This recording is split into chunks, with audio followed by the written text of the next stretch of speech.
పాకిస్తాన్కి సంబంధించిన అంతర్జాతీయ వార్త మన ఈనాడు పాక్ ప్రధాని పదవిపై పిఎంఎల్ఎన్ పిపిపి చర్చలు 3 ఏళ్ళు మీకు 2 ఏళ్ళు మాకు.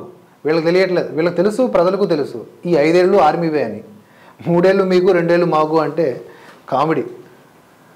పాకిస్తాన్లో సైన్యం ఆశీస్సులు పుష్కలంగా ఉన్నటువంటి నవాజ్ షరీఫ్ పాకిస్తాన్ పగ్గాలు చేపట్టేందుకు దాదాపుగా రంగం సిద్ధమైంది.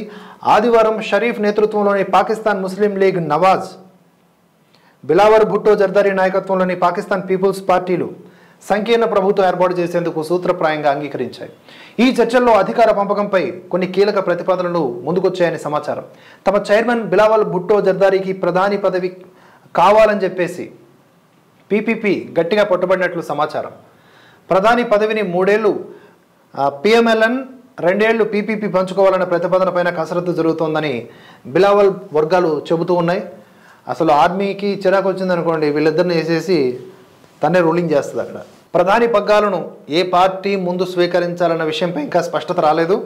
పిఎంఎల్ఎన్ తరపున నవాజ్ షరీఫే ప్రధాని బాధ్యతలు చేపట్టే అవకాశం ఉంది. 265 జాతీయ అసెంబ్లీ సీట్లు జరిగినటువంటి ఎన్నికల్లో ఈ పిఎంఎల్ఎన్ అంటే నవాజ్ షరీఫ్ పార్టీకి 75 వచ్చాయి స్థానాలు. ఆ తర్వాత ఇమ్రాన్ ఖాన్ సారథ్యంలోని పాకిస్తాన్ తెహ్రీకే ఇన్సాఫ్ పార్టీ నుంచి స్వతంత్రులుగా పోటీ చేసినటువంటి అభ్యర్థులు అత్యధికంగా 101 స్థానాలు సాధించి వారే మెజారిటీ అంటే పెద్ద పార్టీగా అవతరించారు. కానీ వారు యూజ్లెస్. ఇప్పుడు వాళ్ళందరూ కూడా మిగిలితే స్వతంత్ర అభ్యర్థులుగా మిగిలిపోవాలి, లేదంటే ఈ మిగిలిన ఈ 2 పార్టీలు చేరిపోవాలి. అంత తప్పించి వాళ్ళకి ఇంకో ఆప్షన్ లేదు. ఎందుకంటే పార్టీ రద్దు అయిపోయింది, పార్టీ గుర్తు రద్దు అయిపోయింది.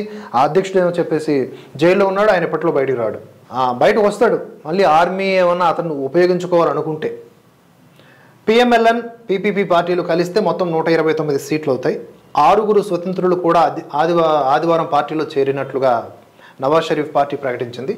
17 సీట్లు నెగ్గినటువంటి ఎంక్యూఎంపీతోనూ చర్చలు జరుగుతున్నాయని పేర్కొంది. మరోవైపు పిఎంఎల్ఎన్ పీపీపీ ఏర్పరిచే సంకీర్ణ ప్రభుత్వంలో తాము చేరే ప్రసక్తి లేదని ఇమ్రాన్ సారథ్యంలోని పాకిస్తాన్ తెహ్రీకే ఇన్సాఫ్ స్పష్టం చేసింది.